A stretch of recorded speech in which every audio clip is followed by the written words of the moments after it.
aí, galera, bom dia, boa tarde, boa noite. Seja bem-vindo ao canal Jesus Cristo é o Senhor. E com imenso prazer vamos começar mais um JC Podcast. E antes da gente começar esse bate-papo aqui com a pessoa que você já está vendo aí na sua tela, pode ser que você conheça, pode ser que você não conheça, ou pode ser que você conheça e está se surpreendendo agora ao ver ela. Antes da gente começar de bate-papo aí, se inscreva no canal, deixa seu like, deixa seu comentário, compartilhe esse vídeo com o grupo da tua igreja, o grupo da tua família, e deixa Deus abençoar vidas através desse bate-papo. Larissa Figueiredo, ou mais conhecido como Lares, seja bem-vinda aqui ao nosso podcast. Se apresente aí para quem ainda Muito não te conhece. obrigada. Bem, meu nome é Larissa, não sei o que apresentar, mas estamos aí na caminhada. Faz um tempo já que a gente se conhece, né, Heitor? Pouquinho. Faz uns bons anos aí.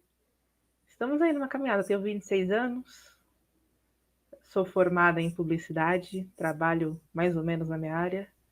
Sou convertida há uns 7 anos, mais ou menos. E é isso. 7 anos de conversão, Larissa. 7 anos de conversão. Só faltou falar o seu signo. Você esqueceu de falar o seu signo.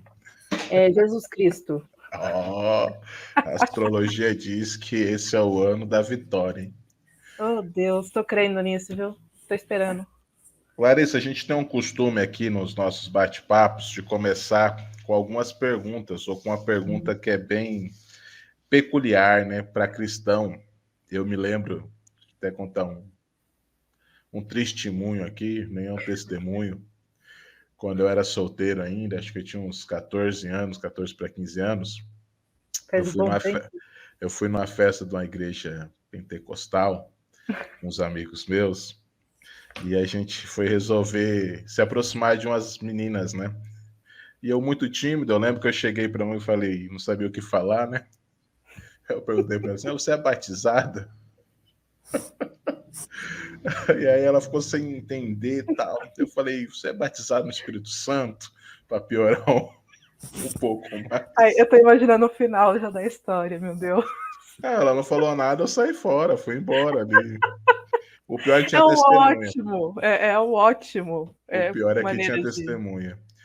Mas para a gente começar aqui o bate-papo, a gente costuma perguntar se você é cristã desde quando se entende por gente, vamos dizer assim, né? Desde quando você nasceu, se você nasceu no berço cristão, na igreja você não nasceu porque é impossível, né? Só se tivesse parteira lá Ah, vai no que? culto. Nunca se sabe, né? Se você não nasceu, como que foi a sua conversão? Conta um pouquinho pra gente aí, começar esse bate-papo. Eu vou começar com uma polêmica. Nossa, Nasci, mas já assim, sem... nasci em berço evangélico, porém, entretanto, todavia, cristã mesmo me considero desde meus 19. Que eu digo que filho de peixe, peixinho não é. Nem filho de crente. Exatamente. Filho de crente, crentinho não é. Demorei uns bons anos, 19 anos da minha vida, para entender o que realmente era cristianismo. E ainda estou entendendo, porque não é porque a gente acha que sabe de tudo que realmente sabemos. É, verdade. E como que foi esse do 0 aos 19 anos aí? Cara, foi bem conturbado. Eu tive uma adolescência muito conturbada. Extremamente conturbada, por sinal.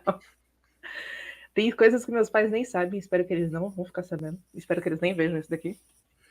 Depois me passa o contato do teu pai. Não, tá ótimo. Tá ótimo ele não saber.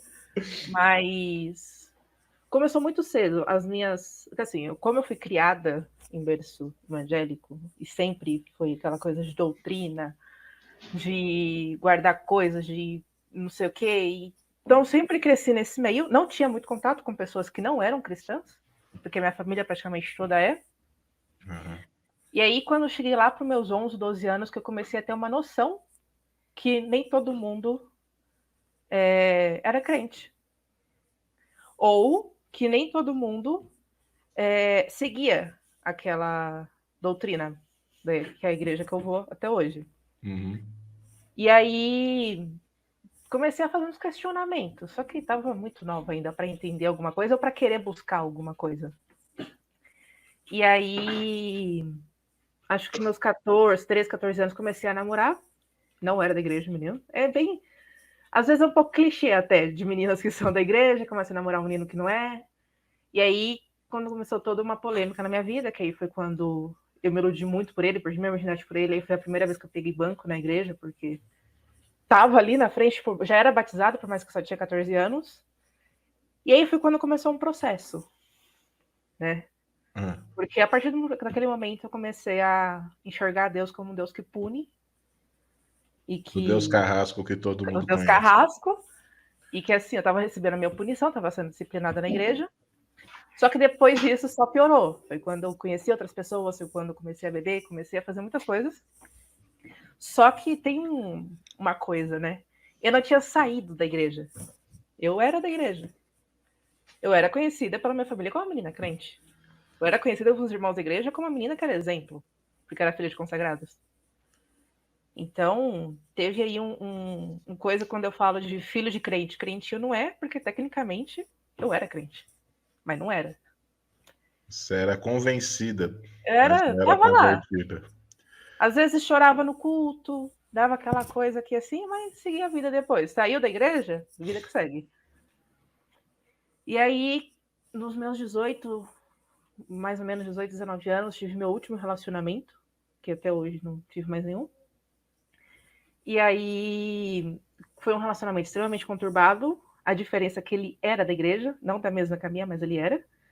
Mas deu ruim do mesmo jeito, aconteceu as mesmas coisas do primeiro relacionamento. Fiquei de banco de novo.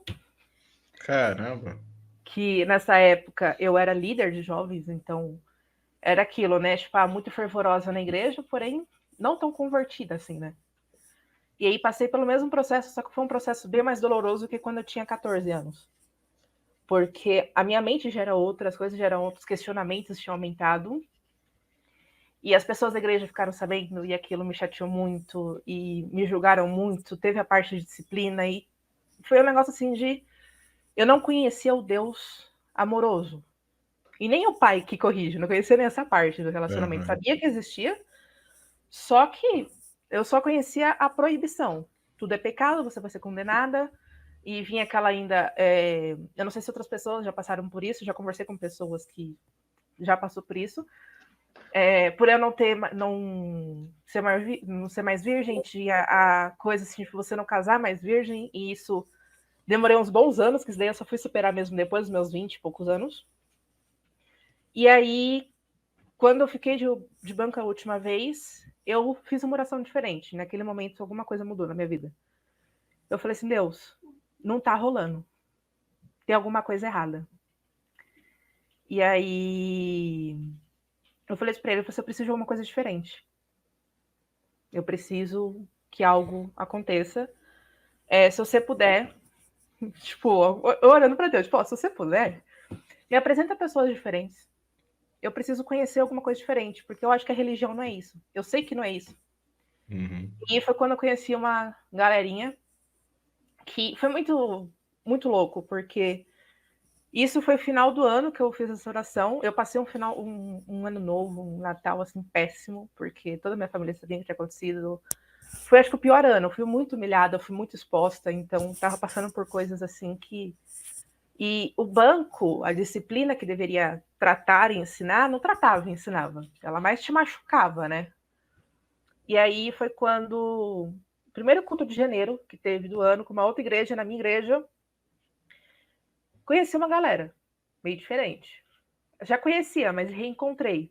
Uhum. Eu lembro que eu me aproximei muito das meninas, e naquele culto uma menina falou assim para mim, vamos para um retiro de tal lugar? E aí eu não pensei, tipo, eu não conheço, não sei o que é, vamos. Aí eu falei assim, oportunidade que Deus abriu na minha vida. Vamos. E foi nesse momento que eu comecei a conhecer a Jesus. Com essa galera diferente, esse retiro, eu acho que foi um dos melhores retiros da minha vida, com toda certeza. Essa galera foi quem me mostrou quem era Jesus. Sem religião, sem doutrina, sem preconceito, sem nada. E foi ali que eu me converti, com 19 anos. Mas depois disso ainda tem muita história. Mas minha conversão foi um pedido que eu tive de socorro para Deus. Falei assim, me mostra pessoas que vão me aproximar de você e vão tirar esse Deus carrasco da minha frente. vão me mostrar um outro tipo de Deus. E foi a primeira vez, acho que durante os anos que tudo aconteceu, desde a primeira vez que eu fiquei de banca até aquele momento, que eu vi um Deus que não me punia, e sim que queria tratar as minhas feridas. Foi totalmente diferente.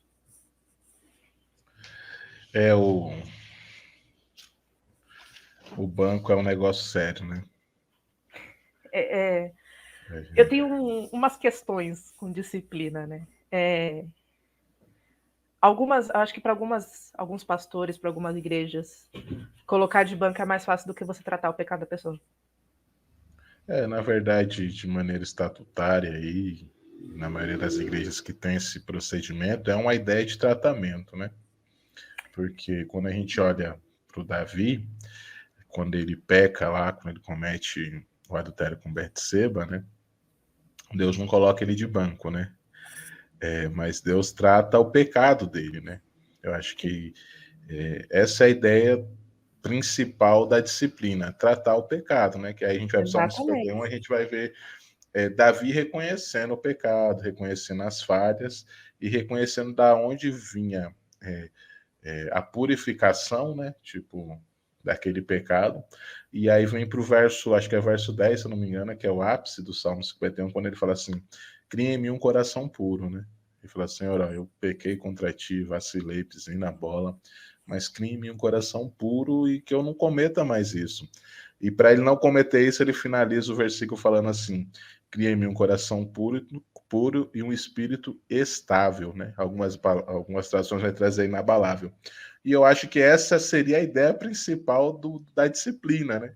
Exato. Trazer essa pureza de coração e firmar, né, os nossos corações em Cristo a ponto da gente encontrar estabilidade espiritual para não cometer mais esses pecados, até porque prejudicam a nós mesmos, né? Exato. Ter essa parte do tratamento é extremamente necessário para você entender o seu relacionamento com Deus. Eu falo que foi muito necessário, naquela época, eu ser disciplinada. Eu me afastar de todas as coisas que eu fazia na igreja. Porque eu estava num ápice que, assim, eu era líder, eu dava aula, eu fazia isso, eu fazia aquilo na igreja, mas eu não era convertida. Eu estava ali por estar, por mais um status do que outra coisa. E aí, quando eu fui disciplinada, quando me tiraram de tudo isso, foi quando eu realmente fui tratada. E eu creio que às vezes o ser humano ele precisa dar uns passinhos para trás para depois ele realmente andar. Às vezes a gente está tão empolgado com as coisas da igreja, a gente, tipo, não, sou líder, faço isso, faço aquilo, mas e sua vida com Deus? Como que ela realmente está? E às vezes tem um pecado ali para tratar, nem precisa ser um pecado que vai ser exposto. No meu caso, foi totalmente diferente, né? Mas não precisa ser um pecado que vai ser exposto ou alguma coisa que você precisa falar. Mas às vezes você sabe que tem alguma coisa que você precisa tratar. E sabe que exatamente isso, esse pecado, é o que te atrapalha no relacionamento com Deus. Então, para mim, foi necessário. Assim, eu brinco falando sério, né? Que eu me converti de fato, quando eu falo me converti, entendi de fato o que é salvação, que é Cristo, há uns 3 anos. 2 anos, 3 anos. Você está melhor do que eu. Assim. E assim, que nem a gente se conhece já há um tempo, e eu era muito envolvido com a obra de fato, sabe? Pregava, tocava, fazia palestra, estava ali, estava aqui, mas assim, o problema maior de fato, é que o meu relacionamento com Deus começou a ser terceirizado com essas coisas. Tá entendendo? Eu não tinha vida com Deus e não me relacionava de fato com Ele. Eu me satisfazia na ideia de cultos e eventos, né? E, enfim, tinha todo o Ir mover. atrás do poder. Ir atrás do poder. A gente tem muito esse negócio de ir atrás da revelação e do poder, né? Tinha, como posso dizer assim, mas você viveu uma farsa? Não, porque enquanto eu estava lá, de fato eu queria estar fazendo o que eu estava fazendo, eu fazia de coração. Porém, se eu fizesse hoje o que eu fiz há, sei lá, 10 anos atrás, eu faria diferente e agregaria muito mais na vida das pessoas como agregar hoje, entendeu? Sim. Porque é complicado esse negócio, né? Porque aí quando você começa a entender o que é vida com Deus, e eu me lembro que eu fui numa vigília de missões, eu acho que você até foi nessa vigília, que era aquelas vigílias de 12 horas de oração, sabe? Quantas na gente participou? E aí eu fui lá para frente, numa oração, pastor Cristiano, lá de Mauá, lá, você sabe quem é. E aí eu fui para orar pelas pessoas, eu não fui para receber oração, né? E chegando lá, tipo, acabou as pessoas de orar, eu falei, vou sentar agora, né? E aí esse pastor veio na minha direção, ele colocou a mão assim em mim, começou a orar, e aí do nada ele olhou para mim e falou assim: você precisa descer dos púlpitos ou você vai morrer. Aí eu, mano, o pastor tá ficando louco, velho, vou morrer. Que isso? Aí Imagina. daí depois passou uns meses, eu não lembro a ordem se foi ele ou se foi essa outra segunda situação. Diácono Sebastiano. A irmã era de poder. Era não, né? Não sei se ela tá viva, mas Acho que acho que tá tá. vivo ainda. Vai Tá, que, com a né? graça de Deus. Cara, e aí ela falou a mesma coisa. Eu também não fui receber oração. Ela veio assim e tal. Ó, se você não descer do púlpito, você vai morrer, tá ligado? E aí, quando eu vim para Araçatuba, assim, algumas situações da vida, de fato eu tava morto mesmo. Eu morri espiritualmente, né? Tanto que eu brinco com a galera que eu tenho uma vontade de fazer uma tatuagem, né? Que minha mãe não veja isso. Passa o E, contato dela. e aí, eu estava lendo um dia sentado na cozinha, Apocalipse 2, verso 3, se eu não me engano, que fala assim: você tem fama de estar vivo, mas você está morto.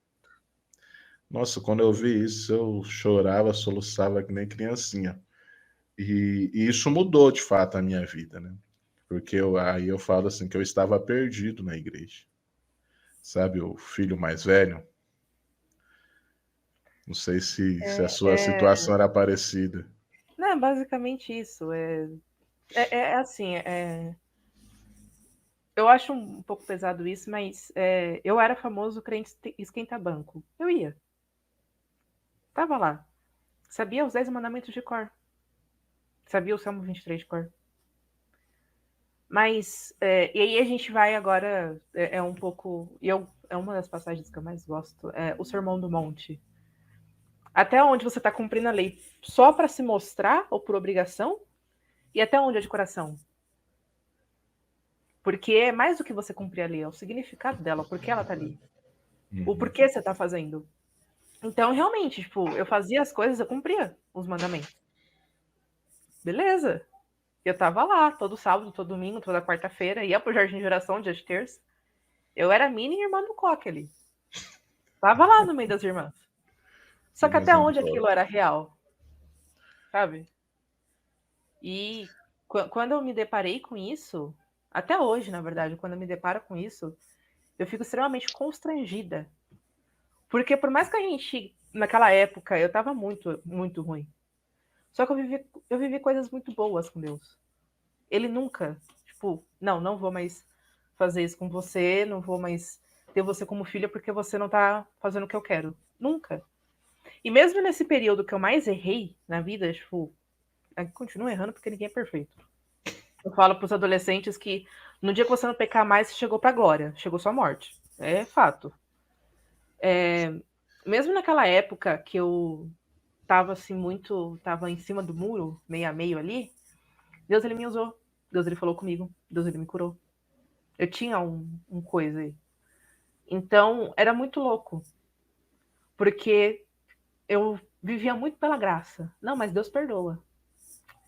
Então, Deus perdoa, com toda certeza. Você é salvo pela graça, mas você faz suas escolhas. Até onde está indo suas escolhas? Até onde você está usando essa desculpa para você pecar? Que uma coisa é você pecar, tipo, errei, foi uma fraqueza minha, vamos voltar. Ou, não, vou fazer porque Deus vai me perdoar. Que tipo de Deus é esse? É complicado. E depois desse período aí, depois desse período não, né? Vamos entrar nesse período aí dos 19 anos, que você conheceu Cara, essa galera, foi para esse retiro e ali, de fato, você teve esse iluminar do Espírito Santo, vamos dizer assim, né? Porque você conhecia a vivência cristã, mas Não é. ainda não tinha se convertido de fato. Cara, O que aconteceu pós isso daí? Como que foi? muita coisa aconteceu. Comecei a pregar em igrejas, isso acho que foi a parte mais louca, porque eu não tinha noção de como eu gostava. Eu não tinha noção do meu ministério ainda. E foi quando eu comecei a conhecer do que eu queria fazer, ministerialmente, do que eu fui chamada para fazer. E aí eu conheci uma galera que me levou muito para perto de Deus, que me ajudou muito na caminhada. Eu comecei a pregar em igrejas. Entrei na Rumap depois de uns anos, que foi onde a gente se conheceu. Acho que a Rumap foi um lugar que me mostrou muito o que eu queria fazer ministerialmente. Porque assim, é muito difícil você lidar com um adolescente, com um jovem. Eu não sei porque eu ainda tento, às vezes. Mas é prazeroso. É satisfatório você levar Deus para esses caras. E acho que foi nessa caminhada, eu fui para vários retiros, conheci muita gente nesse meio. Eu andava São Paulo todo para dar palestra, para pregar, para conhecer pessoas, para visitar outras igrejas. Eu fiz muitas amizades nessa época. E foi aonde eu conheci a galera que eu ando hoje. E é muito engraçado isso, porque eu estava em um retiro aleatório do pessoal lá do interior. E na volta, esse meu amigo, se ele ver esse vídeo, ele vai saber que é ele. Na volta, a gente no ônibus, eu tava, tipo, perto de uma amiga minha, só que ela conhecia um outro grupo, isso foi muito louco. Aí um dos meninos desse grupo sentou do meu lado, e não sei em que determinado momento a gente dormiu, quando eu acordei ele tava dormindo no meu ombro. E foi nesse dia que a gente se tornou melhores amigos. E eu falo que foi muito Deus isso, porque quando a gente se tornou melhores amigos, eu comecei a andar com eles, eu comecei a conhecer, aí eu falo que são processos, eu acho que Deus ele vai permitindo que você viva processos a partir do momento que você está preparado para a próxima coisa. E aí eu comecei a conhecer um outro tipo de Deus ainda. Aí eu comecei a questionar até a questão de crenças, de doutrinas. Só que eu me sentia muito mal quando eu fazia esses questionamentos. Tipo, meu Deus, eu tô pecando. Vou pro inferno porque eu tô questionando a doutrina. E aí, o pastor desses caras que eu comecei a andar junto, ele não era meu pastor, ele não tinha nada, nenhuma obrigação comigo nessa época. Ele começou a me ajudar. Ele começou a me mostrar que, assim, eu era a crente fervorosa, crente da revelação. Você me conheceu nessa época. Eu era a famosa irmã do coque. E a gente ia de revelação a revelação ali. Tava. Mas ele começou a me mostrar a Bíblia. Ele começou a me mostrar um outro lado que eu ainda não tinha. Eu lia a Bíblia todos os dias, mas eu não entendia a Bíblia. E eu comecei a ver que questionar não é tão errado assim. Pois talvez seja até certo você questionar. Só procura a resposta no lugar certo. Vamos concordar. Questionar você pode, mas procura a resposta na Bíblia. Não vai procurar a resposta no mundo. É totalmente diferente. E aí, quando eu comecei a andar com esse pessoal, eu comecei a questionar em questão de doutrina, questão de tatuagem, questão de estilo, questão de cabelo, questão de piercing. E uma coisa que, na minha adolescência, eu fui muito frustrada é que eu não podia fazer nada. Não, você não pode fazer isso, é porque é pecado. Só que eu sempre fui a pessoa que... Por que eu não posso? Ah, porque é pecado. Não, eu quero saber o porquê é pecado. Por que Deus não deixa? Ah, não. Quero saber o porquê. Que o pastor fulano falou e pronto, acabou. É que eu sou da geração que só usava saia na igreja, que não podia maquiagem, que não podia brinco, que não podia unha vermelha. Então eu sempre fui a pessoa rebelde, no caso. Só que eu queria saber o porquê. Ah, você não pode fazer isso. Por quê? Eu quero saber o porquê eu não posso. E aí, durante essa fase da minha caminhada, eu conheci muita coisa. Muita coisa. Foi quando eu entrei pro Dunamis também. Acho que a gente ainda se conhecia nessa época, não lembro. O Dunamis, ele aliás, o Pockets, ele é do Dunamis. E aí eu me interessei muito nessa época, eu queria saber mais. Eu estava na faculdade, então queria um na minha faculdade. Eu fui atrás, eu fiz o treinamento deles, eu passei por todo o processo e abri um Pockets na faculdade. E eu comecei a viver coisas mais diferentes ainda. E aí, acho que foi uma das coisas que me mostrou começou a me falar mais sobre o ministério. Que foi Olá, no explica um sentido, pouquinho o que é o Pocket, que eu o acho que aí vai Pockets, trazer luz para o que você vai falar depois. beleza. O Pockets, ele é um culto na faculdade, em universidades. Há um momento ali, uma reunião, que a gente vai experimentar mais de Deus, que a gente vai falar a palavra, tem um momento do louvor. E isso pode ser dentro de uma sala, dentro da faculdade, se a faculdade permitir. No meu caso, minha faculdade não permitia, então a gente fazia no portão da faculdade. E era um grupo de jovens, onde a gente tinha um momento de refletir na palavra, onde a gente tinha alguns louvores. E foi um dos momentos, assim, muito, muito loucos, essa parte do Pockets, porque quem tem preparo para levar a palavra para uma faculdade, né? Ninguém. Que é no momento que muitos jovens se perdem né, justamente nesse período de faculdade, né? Exatamente. E onde eles não querem saber nada com nada. E quando eu tentei fazer na minha faculdade, eles não liberaram sala. Eu falei assim, não, vamos fazer então no portão. E eu acho que foi a melhor decisão da minha vida fazer na porta da faculdade, ali no portão. Porque era tipo um jardinzinho, a gente fazia uma rodinha e ficava lá. Mas as pessoas que Nos átrios passavam, da faculdade. exato. Onde as pessoas passavam, que quem viesse da rua dava para ver a gente tranquilamente, porque só tinha uma grade. Elas paravam e ficavam com a gente, pediam oração, conversavam com a gente. Eu conheci muitas e muitas histórias de pessoas que também tinham seus problemas com a igreja, de pastores abusivos, de ter que falar para a pessoa manda de igreja porque seu pastor não é bom. E eu praticamente pastoreava pessoas.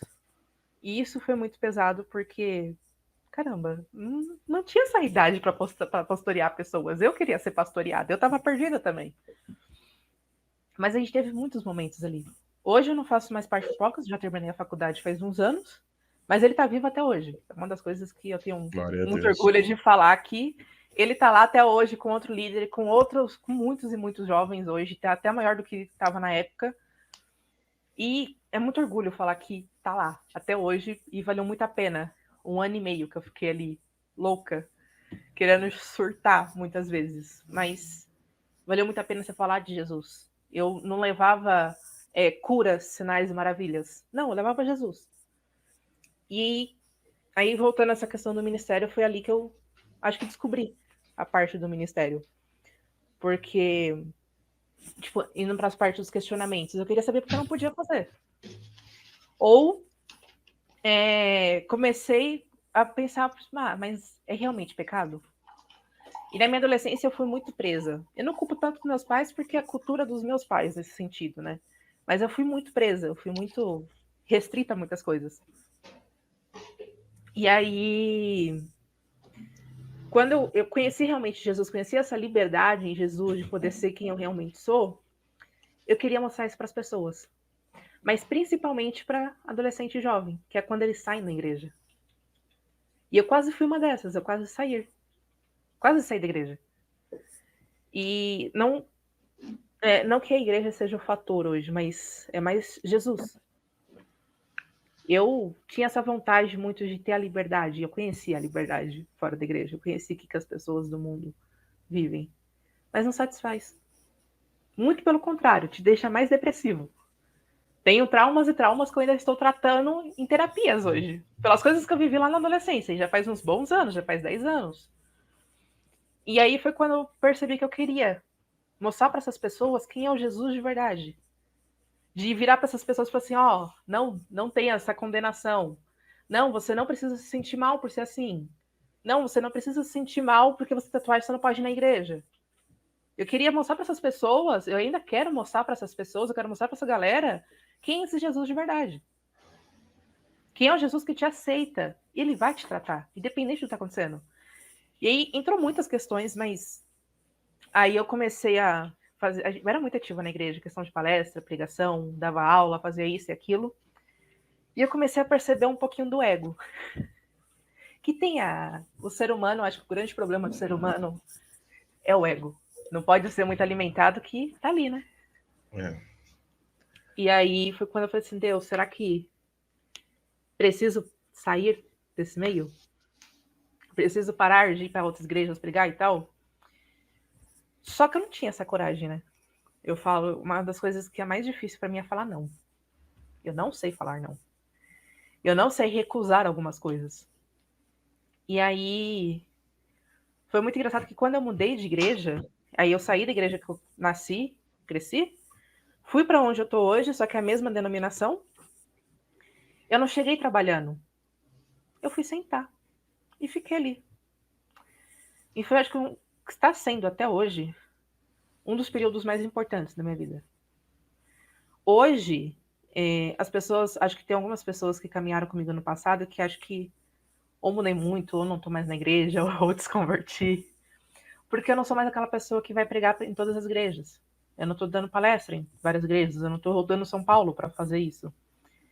Mas porque eu realmente precisei parar. Já faz acho que um ou 2 anos que eu não prego em cima de um púlpito. Mas eu precisava parar. Eu precisava dar uns passinhos para trás para, assim, não, como que tá realmente esse relacionamento com Deus? Que aí eu tava entrando na mesma questão da minha adolescência, lá dos meus 19 anos. No sentido de, estou muito ativa, mas como que tá meu relacionamento com Deus? Tava entrando na mesma, tipo, uma mentalidade diferente, mas a mesma coisa, o mesmo conceito ali. Uhum. Hoje, estou mais ativa na igreja, sim. Estou liderando jovens, sou professora dos adolescentes. Hoje, só que acho que é um contexto totalmente diferente. Eu comecei a buscar mais conhecimento, comecei a buscar mais o meu relacionamento com Deus. Hoje eu faço teologia também. Então, eu comecei a entender que para algumas coisas você precisa ter o relacionamento com Deus, que é o mais importante de tudo, mas você precisa buscar conhecimento. Porque como você quer ensinar para os jovens, para ensinar para adolescente, quem realmente é Jesus, sendo que você não tem esse conhecimento. E Bíblia é o que a gente mais precisa. A Bíblia ela vai te fazer não cair em falsas doutrinas, não acreditar em qualquer coisa. Então, eu comecei a ver essa contrapartida no meu ministério. Tipo, eu preciso estudar para realmente exercer o ministério. Você falou aí, eu lembrei, estou lendo um livro aqui, até te mostrei aí que eu ouvi um novo, né? É do Mark Schubert. Cara, ele fala um negócio sensacional aí que você está falando, né? Ele vai trazer a ideia do vinho, mas antes dele falar do vinho, ele fala do pão, né? Que a gente viveu uma era desde 1900. Ele vai falar aqui que ela foi formalizada em 1909, que foi quando começou os movimentos pentecostais nas igrejas. Então, ou você lia muita Bíblia ou você fazia muita campanha. E começou a criar divisões na igreja, né? E aí, ou você era muito cheio de palavra, ou você era muito cheio de espírito, né? Vamos dizer assim, do Não espírito. tinha esse meio termo. E às vezes Não, ainda não tem, né? não tem o equilíbrio, né? E aí no livro ele quer tratar isso, essa ideia de que você tem que sim ler, você tem que ter o pão, que é a palavra de Deus, ter esse conteúdo, que é o que te dá sustância, é o que te alimenta, é o que te mantém vivo na fé. Porém, o que traz paixão, o que traz amor, o que traz propósito é o Espírito. Que aí, conforme você lê a Bíblia, estuda ela, você tem relacionamento com Deus, o Espírito Santo é derramado sobre a tua vida, e aí você é de fato completa, né? Cheia pelo Espírito. E eu percebo que a gente sofreu, não criticando aqui, porque às vezes pode ser que, do jeito que a gente fala, a gente está criticando a geração passada, né? Ou as pessoas que vieram antes da gente, não é isso. Mas algumas coisas serviram de fato, até por isso estamos aqui. Se não fosse a fé, Realmente. se não fossem esses irmãos fervorosos, esses irmãos abençoados por Deus, nós não estaríamos aqui. Mas aí o Mark ele fala um negócio legal, que ele fala que quando Jesus vem, ele vem preparar o terreno para derramar esse vinho novo, né? Esse vinho fresco. que é o que? O povo de Israel, eles estavam muito alimentados do pão. Houve o silêncio de Deus, 400 anos e tal. O povo muito alimentado do pão, mas eles esqueceram de quem é que supra esse pão, é Deus. E aí a gente viveu muito isso. O dogma, eu não estou falando que é errado, é pecado aqui, tá? Fique bem claro isso e bem registrado isso daí. Mas eu vi N Cordeiro, ele fala um negócio que é legal, ele fala assim, ó, eu não sou salvo porque eu guardo os mandamentos. Eu não sou salvo porque eu sou uma pessoa boa. Eu não sou salvo porque eu faço boas ações, até porque Paulo vai falar que até as nossas boas ações são más, porque ela é fruto do próprio egoísmo que existe dentro de nós. Mas eu sou salvo pela fé em Cristo Jesus. E salvo pela fé e a graça, né, que é derramada em nós através da fé em Cristo, aí sim eu vivo uma gratidão a Deus. Aí eu guardo seus mandamentos. Não porque se eu deixar de guardar, eu não vou ser salvo. E vendo assim o que você tem falado para a gente aqui, é algo que não só você, se fosse só você, tava bom. Brincadeira. Mas a gente percebe que muitas pessoas passaram por isso, sabe? Que nem eu não nasci no berço evangélico, eu vim para a igreja com 13 para 14 anos. Porém, mesmo nesse pouquinho que eu vim, eu fui catequizado, vamos falar, usar essa palavra que eu acho que é mais bonitinha, com esses princípios, sabe? Tipo assim, ó, se você fazer errado, sabe aquilo, tipo assim, se Jesus voltar hoje, você vai pro céu. Aí você começa a fazer a retrospectiva É do o Deus que pune. pô, você não tem nem certeza da salvação. Por quê? Porque eu pequei. E aí, que nem, se Jesus voltar hoje, de fato, eu não vou pro céu, se eu for pensar assim. Porque o que eu mais faço é pecar. É uma coisa muito louca, porque eu conhecia muito, eu conheci, acho que você também conheceu o Deus que pesa a mão. Deus que pesa a mão. Se Deus pisar só o dedinho, você já vai sofrer. Porque Deus vai fazer isso. Porque Deus vai fazer isso com essa pessoa para que ela volte para a igreja. E eu acreditava muito nesse Deus que pune. Mas aí eu comecei a pensar, falei assim, cadê o livre-arbítrio da pessoa, né? E, tipo, cara, será? E aí eu comecei a pensar muito no Deus que a gente serve, o porquê que a gente serve. Se é por medo de perder a salvação, ou porque a gente realmente ama ele. E porque a gente ama ele, a gente acredita nele, porque a gente é salvo. É tudo um limbo ali, é tudo um ciclo.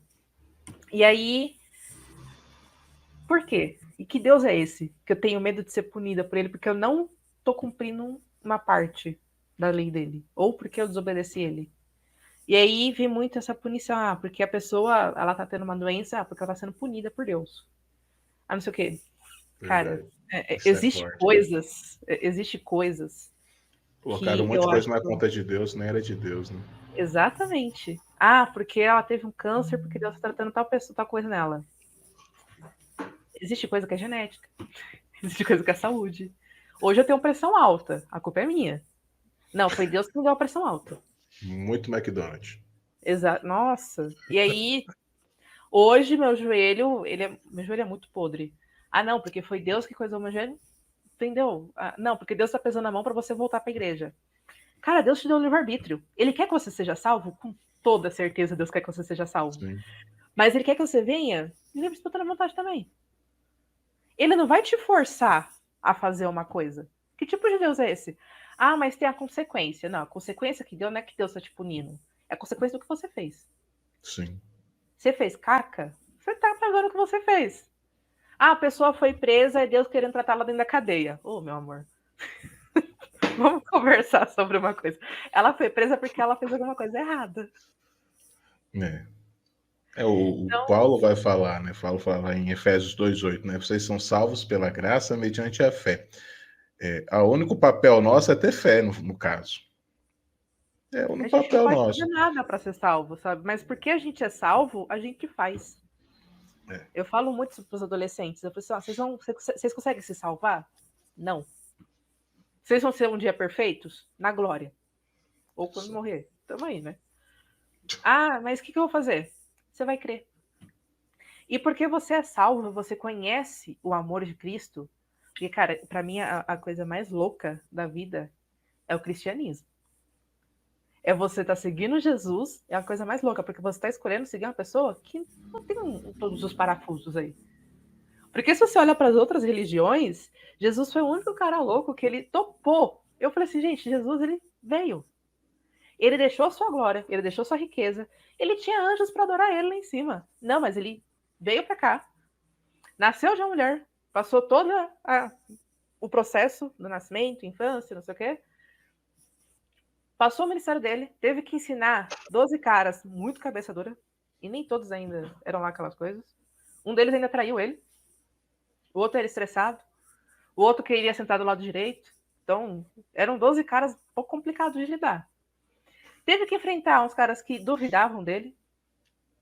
E aí, no final da vida dele, ele foi humilhado, foi torturado, foi crucificado, para provar pra gente quem ele é. Ele venceu a morte pelas pessoas, para que a gente não morresse no nosso pecado. Ele foi punido por uma coisa que a gente fez. E aí, mais louco ainda, é quem escolhe servir a ele. E diferente de todas as outras religiões que existem, a gente não tem que fazer nada para ser salvo. A gente não tem que fazer nada para isso. Mas porque a gente é e reconhece esse sacrifício, a gente faz. E aí, ainda, o que me deixa mais pé da vida é que tem a galera ainda que fala que você precisa fazer tais coisas para você ser salvo. É assim, eu brinco hoje que a gente anda numa linha fina, né? Naquela linha tênue, né? Porque é que nem você falou aí do ego, né? Porque é muito fácil hoje a gente. Eu oro muito para Deus para que Ele não me deixe aquele Heitor orgulhoso, tipo, voltar, né? Tipo, de fato voltar. Acho que eu. Cara, assim, orgulhoso, arrogante, várias outras coisas. Mas a gente precisa tomar esse cuidado, porque a gente transfere muito fácil a salvação. A gente tira muito ela da fé pela segurança no que nós fazemos. Tipo, não, hoje eu, sei lá, eu acordo de manhã, tiro meia hora com Deus, nossa, tô bem pra caramba, tal. A gente tem muito essa facilidade, mas até o acordar de manhã é graça de Deus. O levantar da cama é graça de Deus. Você tirar minutos, segundos é graça. Você tomar um café é graça. Você sair da cama é graça. Você ir trabalhar é graça. Porque nós não merecemos isso. Se nós de fato fôssemos ter o que nós merecíamos, nós não estaríamos aqui conversando, né? Nós não estaríamos aqui conversando. A gente teria Então, morto. a gente quando é forte isso, porque é que nem quando você traz essa ideia dessa loucura que é seguir Jesus, né? O próprio Paulo fala que o evangelho, a pregação do evangelho é loucura para os homens, porque é um cara que veio, morreu de maneira ingrata, de maneira sorrateira, de maneira cruel e de maneira vergonhosa, né? Ele morreu de maneira vergonhosa. Daí você pega Romanos 1,16, Paulo falando, não me envergonho do evangelho. Quando ele fala isso, a gente fala, pô, também não me envergonho do evangelho, né? Mas ele quer dizer o quê? Pô, naquela época morrer uma morte de cruz não era qualquer um.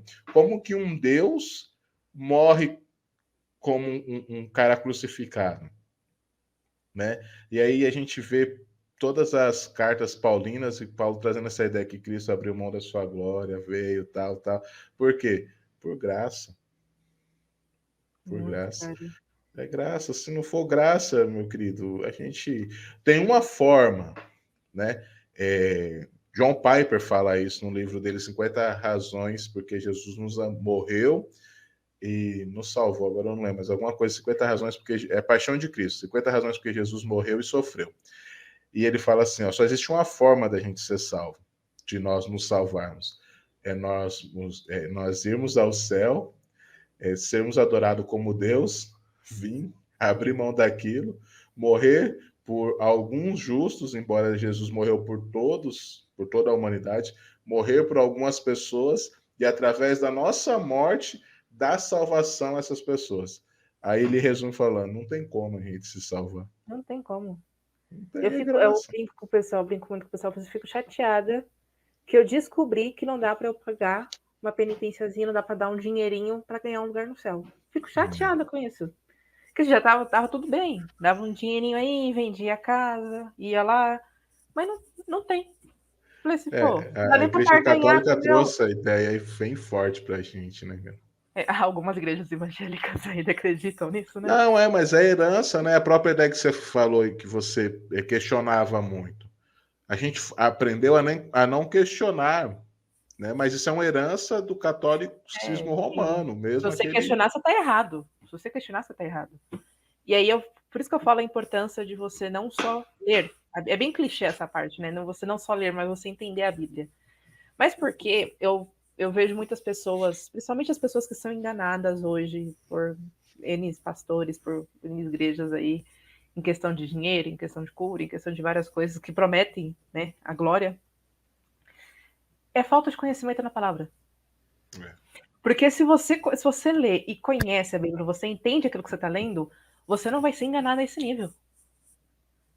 Você não vai cair em qualquer coisa que te falam. E Jesus ele tinha falado que nos últimos tempos iriam levantar falsos mestres, falsos profetas, falsos ensinamentos, falsas doutrinas. Jesus ele falou, ele avisou já.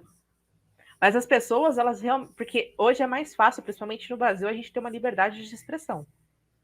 No Brasil, a gente não tem essa coisa de não poder ter Bíblia, não fazer isso e aquilo. O Brasil tem uma liberdade total. Mas as pessoas, elas não usam isso para o bem. Muito pelo contrário. Quantas e quantas falsas doutrinas não surgiram nos últimos anos? É pior, eu falo que é pior que fake news. E aí, as pessoas elas têm preguiça de estudar. Elas têm preguiça. E aí entra a parte também do pentecostal, né? Que é uma coisa que ainda é um pouco doída, né? É mais fácil você ter revelações do que você ter a palavra. E aí eu acho extremamente complicado. Porque assim, eu acredito que Deus fala. Com toda certeza acredito que Deus fala. Eu acredito que Deus usa pessoas. Mas até onde você vai viver só de revelações em vez de buscar Deus pela palavra? Porque a Bíblia também é uma revelação. A Bíblia ela tá aqui para ajudar a gente a caminhar. Tem um livro que eu gosto muito. Eu li ele faz pouco tempo e foi doloroso. Foi extremamente doloroso. Que é O Deus que Destrói Sonhos. Ele é do Bibo. Nossa, eu quero ler esse livro. É Cara, do sorvetinho na capa, né? ele mesmo. É um dos melhores livros que eu li, com toda certeza. E, cara, esse livro doeu. Porque ele começou ele mostra muito essa coisa de você ir atrás de profecias, ir atrás de revelações, de confirmações. Paulo ele não precisou ter vários encontros com Deus para seguir o ministério dele. Paulo ele teve um encontro com Jesus, se converteu e seguiu o ministério dele. E Paulo, o que falar de Paulo, né? E a gente não. A gente fica atrás de revelação. É a gente desanimar e Deus não quer mais falar comigo. A gente vai atrás de mandingas às vezes. Ah, não, vou. Deus que me perdoe por isso. Vou ungir tal coisa porque é abençoado por Deus. Não, vou comprar tal coisa. E a gente. Não sei. E a gente vai acreditando nisso. E a gente vai buscando isso em vez de estudar a palavra e ter um relacionamento com Deus. A gente depende muito de outras pessoas nesse sentido. Tipo, não, aquela irmã é a irmã da revelação. Deus vai usar ela para falar comigo. Eu falei assim, gente, eu fico imaginando o dia que a irmã vai virar e falar assim: Deus falou que você vai morrer amanhã. Aí a pessoa não vai aceitar. Não, ela vai falar, isso não é pra mim, não, irmão. Não, eu falo que ela tá errando a pessoa. Troca. Assim, irmã, Isso acho que não é essa palavra que Deus queria te mandar. É outra. isso daí não é pra mim, não. É outra. É terceirizar, né? O Hernandes Dias Lopes fala assim, cara, a palavra está revelada. Deus revelou a palavra. O Espírito Santo fala. Aí ele dá até exemplos, né? Pô, Paulo, ele sentiu o desejo de ir para Roma, mas ele se sentiu impelido de ir, né? O Espírito Santo o impediu de ir. Ele se sentiu movido pelo Espírito Santo até Creta, se eu não me engano. Porém, ele já estava cumprindo uma missão que foi revelada a ele. que era pregar o evangelho, é a palavra revelada para nós, está aqui. Ah, mas eu queria uma resposta disso, irmão. Do quê? Ah, eu queria uma resposta, eu tenho que. Às vezes é coisa tipo assim, tá ali na palavra de Deus, muito bem explícita, assim. É que Deus é misericordioso, cara. Deus é Deus tem uma misericordioso. paciência, Deus tem uma Porque ele paciência. responde Olha, ainda, ele fala com a gente, ele fala, o seu miserável, Gideão, vai ali. eu acho muito engraçado. Eu falo que Deus tem uma paciência comigo. E eu falo para Deus, Deus, você desenha porque a sua filha é meio lerda. Então, se você desenhar, vai simplificar muita coisa.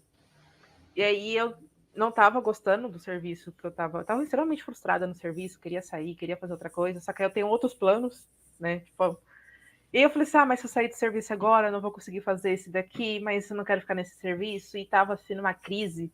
Eu chorava a semana toda e muito brava com Deus ao mesmo tempo, porque eu falei, Deus, eu não aceito passar isso e não sei o quê. E eu falei assim, agora. Aí eu comecei a entregar currículo e eu não era promovida, que eu tava me frustrando muito, já tava um tempo na empresa.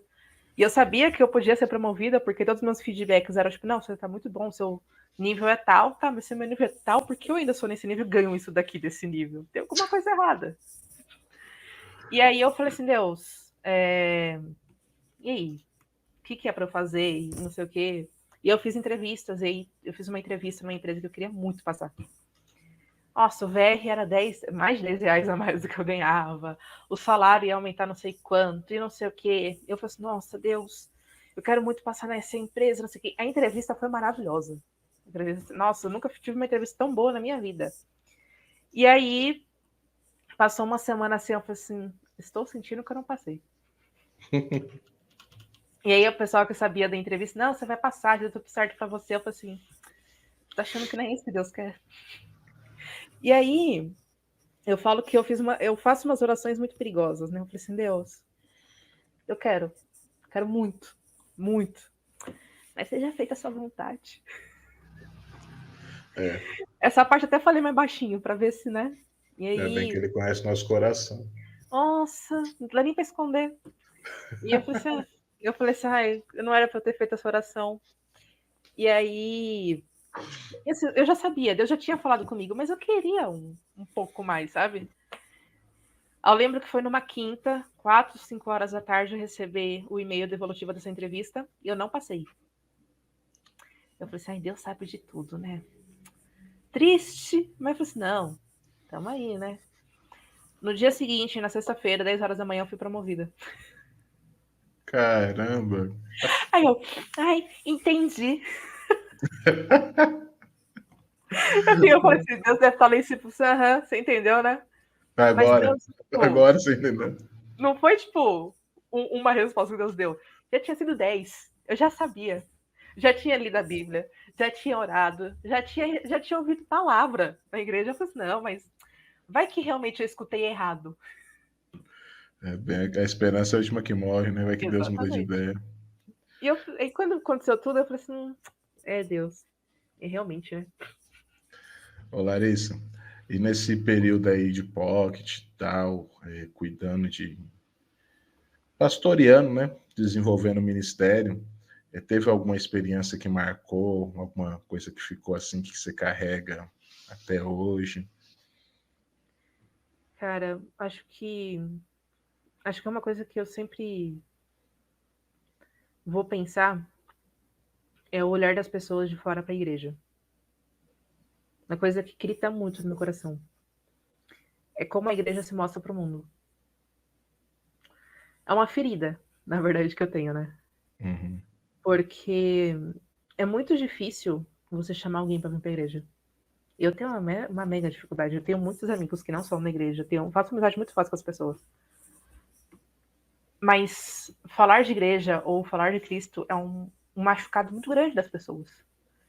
O que me marcou muito no Pockets, em toda essa parte do ministério, são pessoas que são machucadas pela igreja. Não vou falar por Cristo, porque nunca foi por ele. Uhum. E até hoje, quando eu conheço pessoas, eu conheço muita gente, o pessoal do meu trabalho, o pessoal que eu saio e tal. Pelo menos uns 50%, até mais, estou chutando baixo, eles eram na igreja. E É, saíram. por conta de... Tudo bem que tem casos e casos, né? E a gente precisa tomar cuidado que liberdade não virar libertinagem. Mas pelo julgamento, por tudo é pecado, por julgar a própria aparência, o estilo de vida. É extremamente complicado isso. Eu, entre partes, às vezes sofro um pouquinho com a parte do julgamento por aparência. Mas a gente tá na caminhada porque já entendi que eu sou em Cristo. Se o irmãozinho não entendeu, aí é ele com Deus. Eu estou muito bem. Mas o que me dói muito são a quantidade de pessoas, isso eu sempre acho que sempre vai marcar minha vida, a quantidade de pessoas que são machucadas pela igreja. E como você vai falar para essas pessoas que Deus não é isso? Que nem é esse Deus que a gente serve? Eu, por um tempo, achei que era esse tipo de Deus que eu servia. E hoje, como você falou, eu tô muito diferente do que eu era no passado. De uns 3 anos para cá, mudamos bastante. Mas eu comecei a entender que eu sou Cristo. Mas e as pessoas que não entendem? E as pessoas que saíram porque elas não conheceram esse Jesus, a igreja não mostrou para elas? Até que ponto? E eu fico assim extremamente angustiada de saber que não é esse Deus que elas conhecem que existe. Cara, Deus, o que falar de Deus, né? E no Pockets, em toda essa parte do ministério, eu entrei muito também. Eu fazia capelania prisional, que é basicamente evangelismo dentro da prisão. Numa prisão feminina. E quantas mulheres machucadas tinham ali dentro? E elas queriam refúgio. Mas elas realmente sabiam que era Deus? Quando a gente também ia para a Fundação Casa, fui muito para a Fundação Casa. A maioria da galera que estava ali, uns 80% daqueles moleque, eram filhos de crente. Eram filhos de pastores, alguns. Conheciam um que era baterista na igreja. Estava lá preso. Porque fez uma coisa errada. Então, acho que uma coisa que me angustia muito, e eu falo que, às vezes eu pergunto para Deus por que ele me chamou para esse ministério, a quantidade de pessoas que precisam conhecer Deus de verdade. Não a religião, mas Deus. Saber que realmente é o cara que morreu pela gente na cruz. E aí eu acho que é uma coisa que me levou a ser quem eu sou hoje. Antes eu tinha muito medo até de cortar o cabelo, na verdade. E aí a primeira vez que eu pintei o cabelo, a minha primeira tatuagem, eu comecei a saber quem realmente... O que eu gostava no meu estilo, mas saber que não era isso que iria me afastar de Deus. Uma tatuagem, um cabelo, um piercing, não era isso que ia me afastar de Deus. Uhum. E aí, automaticamente, eu queria também, através do meu estilo, que eu gosto muito, mostrar para as pessoas que é diferente. Assim, ó, você pode ser esse tipo de pessoa que você é na igreja. Eu sou assim na igreja. E muitas pessoas, às vezes, quando a gente brinca e eles sabem, eles descobrem que eu sou cristã, ele, não, mas você não é. Ainda mais que é um pouco mais tradicional a doutrina, né? Eles, não, você não é dessa igreja. Não, não tem como. Mas é isso. Porque é Deus. Não se resume só a uma doutrina. Jesus não tem como você resumir. E ele não está olhando a sua aparência, ele está olhando o seu coração.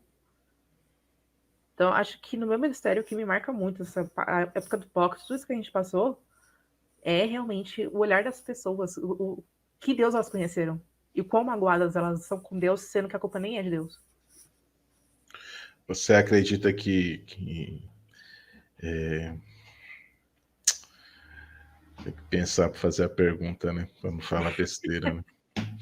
Não, você acredita que... Porque, assim, às vezes a gente expressa um exemplo assim, não é pecado eu fazer uma tatuagem, não é pecado eu cortar o cabelo. Se fosse pecado essas coisas, seria pecado eu ser careca hoje, que nem eu sou, né? Mas... Pela falta de cabelo, coitado. o bonezinho aí tá aí para esconder. Aí, né? Então, mas assim, ter essa mente de fato voltada para o evangelho, eu acredito que essa não é nem questão bíblica, né? Mas cultural, vamos dizer assim, acho que essa é a palavra. A cultura cristã, você acredita que essa cultura que veio de anos, que foi impregnada nas igrejas mais tradicionais. Ela trouxe, trouxe um pouco de responsabilidade desse êxodo da galera, sei lá, dos anos 80, 90, que é a maioria das pessoas que saíram na juventude com 14, 15 anos, né? Você acredita que teve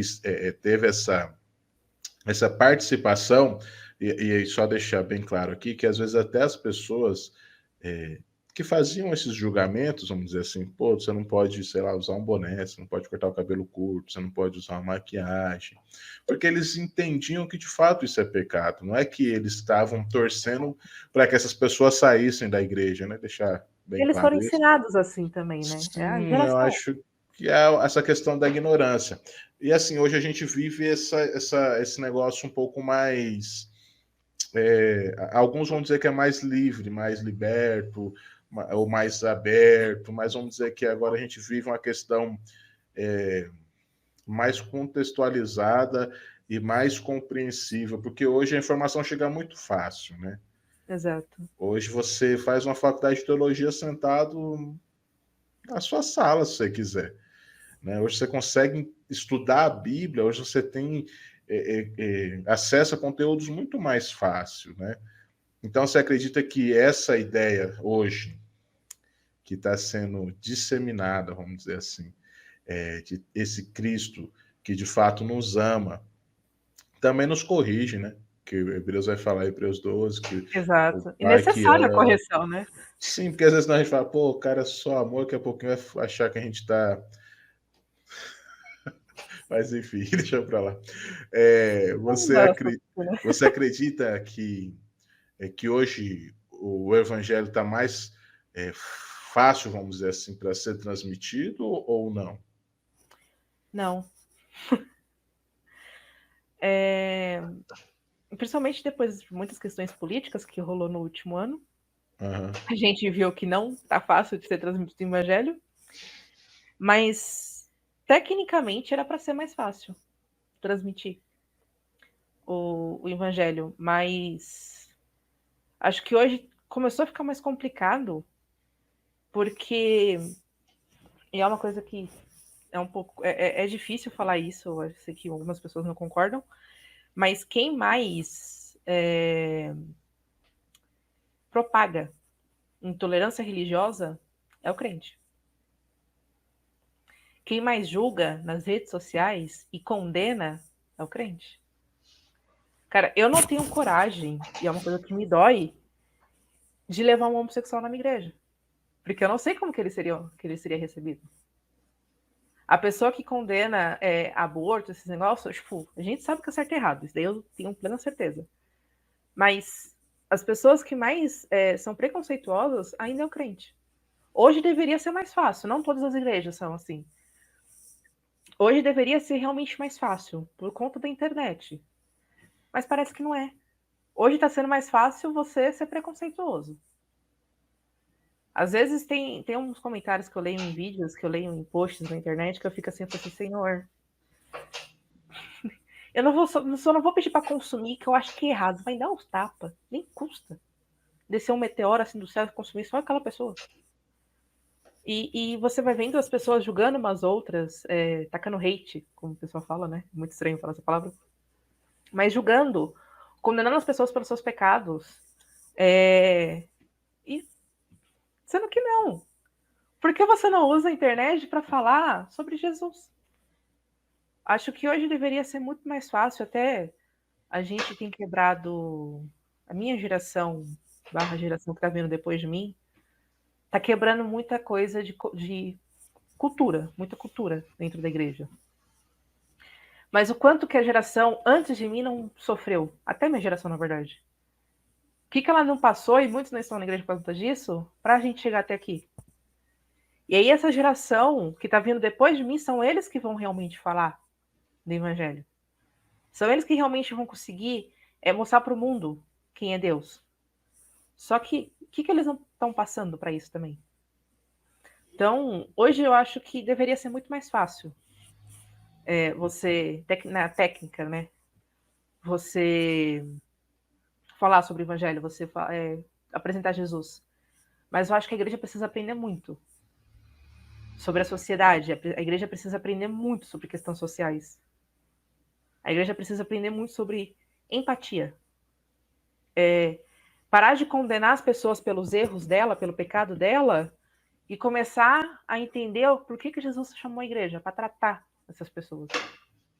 Então, queria muito falar que estaria mais fácil chamar as pessoas para ir para a igreja hoje, de falar de Cristo, mas eu vejo que ainda não, que ainda falta muita coisa. É que a gente está em transição geracional, né? Muito. Estamos em transição geracional, muitos ainda da nossa geração, embora eu sou mais velho que você, alguns Poucos anos? anos. 2 aninhos? 2 aninhos. O que me dera, obrigado, mas é bem mais que isso. Eu sei, mas vamos, né? Vamos disfarçar, vamos disfarçar. Ai, caramba, não, mas assim, essa transição geracional da gente entender, é porque assim, a gente entende que é pecado. Tipo, o aborto é pecado, a homossexualidade é pecado, a mentira é pecado, a fofoca é pecado, tantas outras coisas de fato são pecado. Julgar o amiguinho é pecado. Assim, mas culturalmente, essas outras questões, tipo homossexualidade, aborto, culturalmente, aí não é nem a questão apenas religiosa, né, mas cultural, social, sempre foi mal visto pela própria sociedade, vamos dizer assim. Sim. E tentar mostrar para essas pessoas, ou trazer um exemplo, trazer um homossexual para a igreja hoje. Tem igreja que de fato não tem estrutura, até porque não convive com essas pessoas, tipo, não sabe como conversar. É a mesma coisa que nem aqui em Araçatuba, eu tenho uma loja de impressora.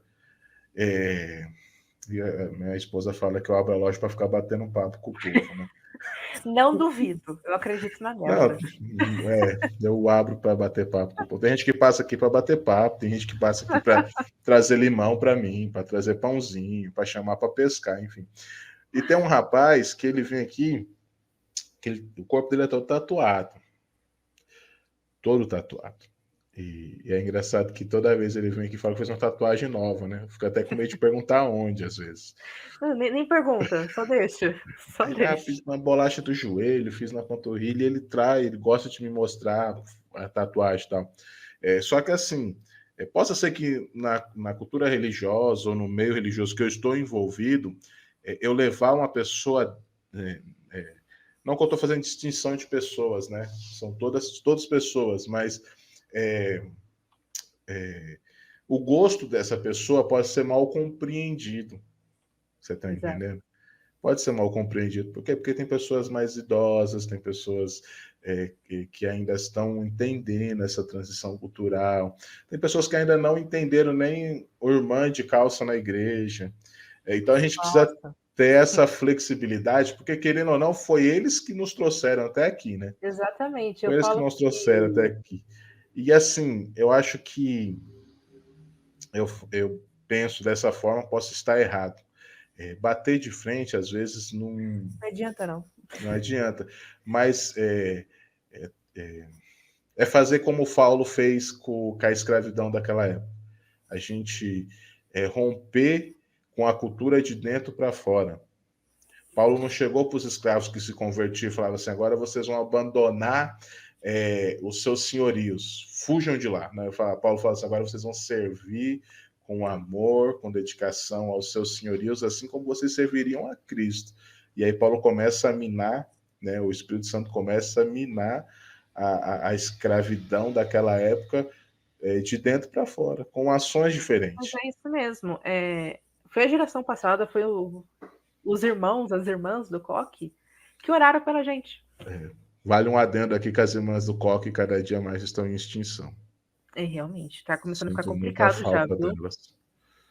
Eis que E. digo de mim mesmo, elas falavam pra Ai, sinto gente. saudade. Sinto bastante saudade. Às vezes tinha medo de algumas, mas a gente, né? Nossa.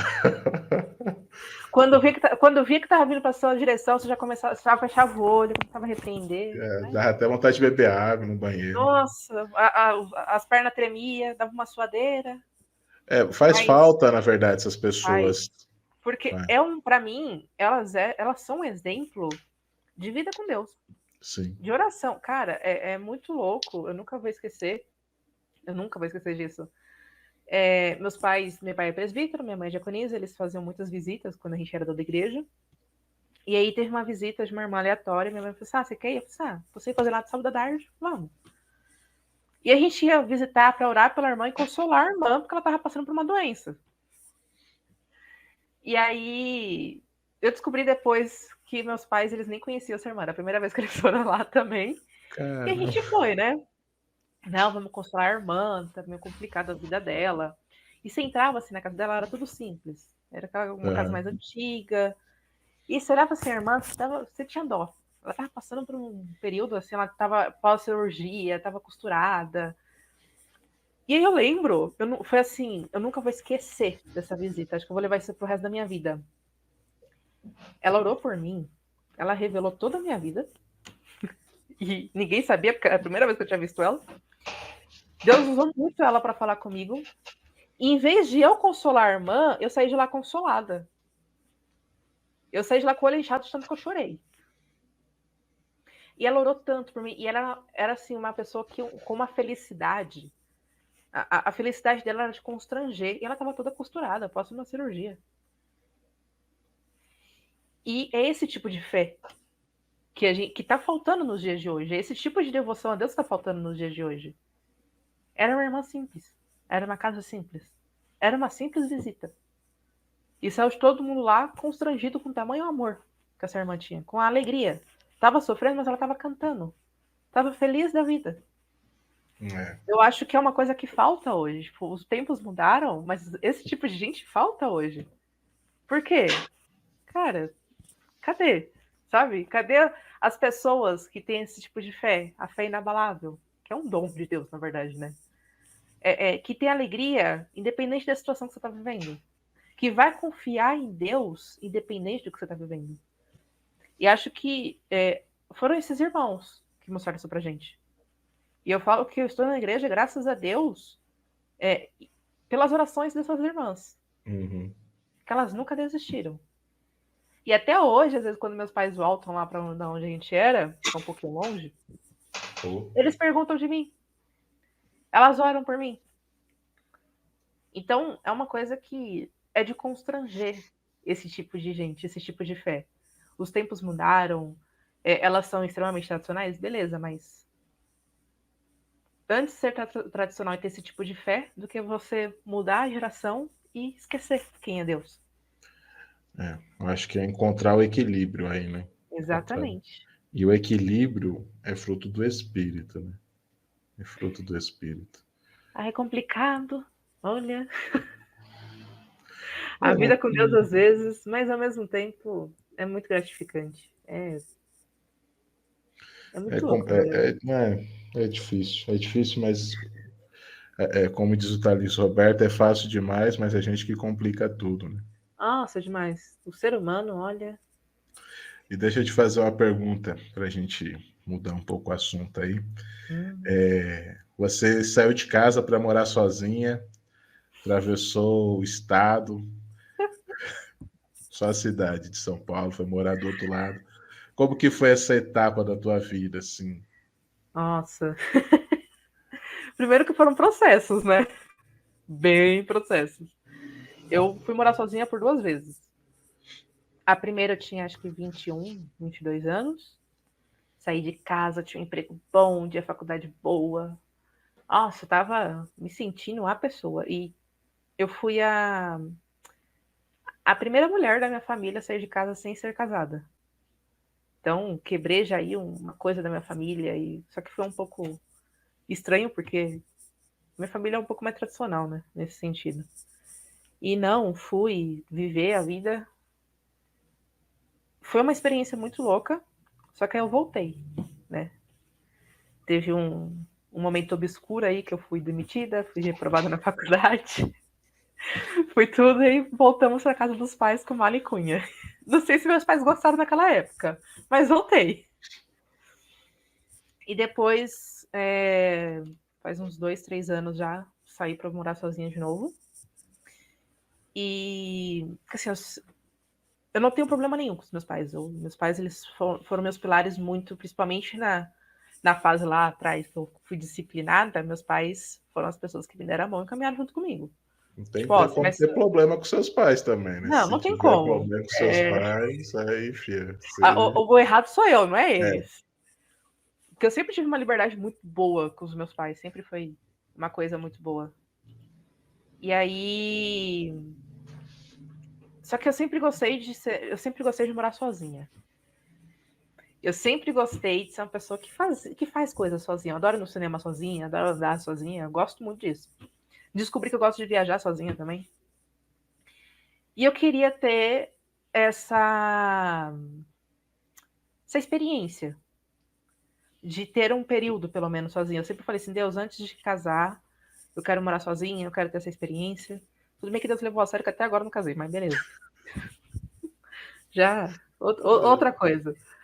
Mas aí, eu sempre falei assim, eu quero ter essa experiência para saber como que é, E foi diferente, porque na primeira vez eu morava no fundo de um quintal de uma grande amiga minha. Hoje, na outra vez, eu realmente fui morar sozinho no apartamento, numa kitnet, né, que tinha o bocal da lâmpada, tinha o negocinho lá da tomada, era tudo inteirinho, tinha espaço. Então foi totalmente diferente. E ali eu comecei a conhecer uma nova Larissa, com novos gostos, novas coisas. Percebi que eu gosto muito de receber pessoas em casa, tipo, de tratar pessoas, de ter momentos ali, tipo, gosto muito dessa parte da comunhão, principalmente da parte da comida, adoro. E aí, só que também foi um momento muito saber a minha vida com Deus. Eu acho que eu falo que todo mundo deveria ter experiência de morar sozinho, mesmo que seja 3 meses só. Todo mundo deveria passar por essa experiência, porque você amadurece. Você amadurece muito essa experiência de você morar sozinha, porque você vai aprender a pagar conta, você vai aprender a fazer comida de verdade. Você vai aprender que se você não pagou a luz, eles vão cortar. Fica a dica. Se você não tirar a Não mistura só a luz, né? A água, se for mas a de luz, ela condomínio. a minha, pelo menos, é de condomínio, é água, mas a luz, eu nunca tinha controle sobre minhas contas. Aí teve um mês que eu não sei como eu consegui pular a conta de luz. Paguei, tipo, pulei uma e paguei as outras. E aí chegou a Enel. Eletropaulo. Vamos cortar sua luz. Eu falei, pelo amor de Deus, eu estou no meio do meu trabalho, estou no meio de uma reunião. Não cortem a minha luz. Foi uma experiência muito louca. Acho que a minha fé aumentou naquele momento que eu nunca orei tanto na vida. Cega eles, Jesus. Cega eles, Jesus. Deus, faz essa conta ser paga, pai. E aqui, assim, já morrendo. Quase morri do coração. E aí, se você não tirar a mistura do congelador, você não vai ter comida. Só que eu amadureci muito. Eu aprendi a ser independente. Uhum. Não ter seus pais, e quem conhece meu pai sabe que meu pai ele faz tudo pelos filhos, mesmo meus irmãos estando em outro estado. Não ter seus pais fazendo comida para você. E olha que meus pais eles nunca me acostumaram não, mas tem essa parte de chegar do serviço, a comida tá feita, ter roupa lavada, não ter que se preocupar com lavar a sua roupa, com limpar a casa. E foi um momento que eu me conheci muito. Foi um momento de solitude que eu comecei a entender o que eu queria para a vida. Que eu comecei a pensar em novos sonhos, que eu comecei a fazer planos. E foi ali que Deus me falou muito comigo. As coisas que eu vivi também morando sozinha, Deus falou muito comigo. De mostrar quem era eu, de verdade. E acho que foi a melhor experiência da minha vida. Eu vou voltar a morar sozinha um dia. Hoje eu estou morando com meus pais, mas por conta de outras coisas. Que eu tenho sonhos ainda para cumprir. Eu precisava guardar dinheiro, só que você morar sozinha, você não guarda muito dinheiro. E é uma coisa, né? As responsabilidades. Mas hoje eu moro com meus pais. Mas eu planejo voltar a morar sozinha. Ah, mas por que você não gosta dos seus pais? Não, porque eu gostei realmente da experiência de morar sozinha. Eu gostei muito daquela coisa de vou ter as minhas próprias responsabilidades, vou ter o meu espaço. E eu acho que todo mundo deveria fazer isso, porque você também começa a entender mais o seu relacionamento com Deus. Você tem mais uma coisa, assim, né? Acho que foi uma das melhores experiências que eu tive na minha vida. Você fala momento de solitude com Deus é interessante, né? Porque às vezes a gente pensa que a solitude é você ir para um lugar e ficar lá só ouvindo Deus falar, né? Mas é ter essa liberdade e responsabilidade, né? É coisa simples, né? Coisa É uma simples. coisa muito simples. E ver E, Deus nessas coisas é legal, cara. e é diferente, a solitude é diferente da solidão. É. Esse que é o importante. Você não vai se excluir do mundo. Você vai viver coisas boas. E é uma das coisas muito importantes que acho que foi quando eu fui morar sozinha que eu precisei aprender, é que não vai ter ninguém que vai perguntar se você tá orando ou se você tá lendo a Bíblia. Que meu pai, às vezes, ele sempre pergunta, é muito engraçado. Eu falei, pai, pelo amor de Deus, você tá perguntando isso pra mim. Mas não tinha ninguém pra me perguntar. E várias vezes eu me pegava e falei assim, você não tá lendo a Bíblia, né? Hum, acho que você precisa orar. Então, tem esse ponto. Você não vai ter pessoas para te lembrar do relacionamento com Deus. Você vai realmente criar um relacionamento com Deus naquele momento. Uhum. E é muito legal isso. E hoje você está morando com seus pais, né? Você falou. Sim. E quais têm sido os desafios do ministério hoje? Você falou que está trabalhando com os jovens, com os adolescentes. Cara, Como assim, eu tenho um adolescente em casa agora, né? nossa, Não que eu meu Deus, adotei quantos um anos filho, mas é passou? que meu filho já é um adolescente, quase 14 Quantos anos. anos? Jesus! Ele poderia ser meu aluno, olha só. Não sei É. se é uma coisa boa, mas poderia ser meu aluno. E a gente encontra os desafios aí de conversar, de entender essa geração. É complicado, Cara, assim. é desesperador, né? Às vezes eu agradeço por não ser mãe, que eu posso devolver para os pais. Tá Mas sua ótimo. hora vai chegar, não esquenta a cabeça, não. Vai demorar muito, glória a Deus. É, cara, o Ministério Jovem, assim, é muito complicado você lidar com o jovem, porque cada um às vezes está numa fase, principalmente espiritual. Uhum. Tipo, tem um que você vai ver que tá super bem com Deus, tem outro que não quer nada com nada, que vai ser amigo do que tá super bem com Deus. E é um negócio onde eles estão conhecendo a Deus ou não, onde eles estão conhecendo o mundo. Depende muito também da pessoa, né? E ali você vê que você precisa tomar um cuidado muito grande, com o que você fala, com o que Uhum. você ensina. Porque eles vão vir para todo sábado, para sua aula, que eu também dou aula, com o que eles viveram em casa, com o que os pais ensinaram, com o que eles viveram na escola, com o que a escola está ensinando, com o que a sociedade está ensinando para eles. E hoje a sociedade está um pouco complicada, Só um pouquinho. só um pouquinho, e você vai precisar fazer eles deixarem tudo aquilo para fora só para falar de Cristo.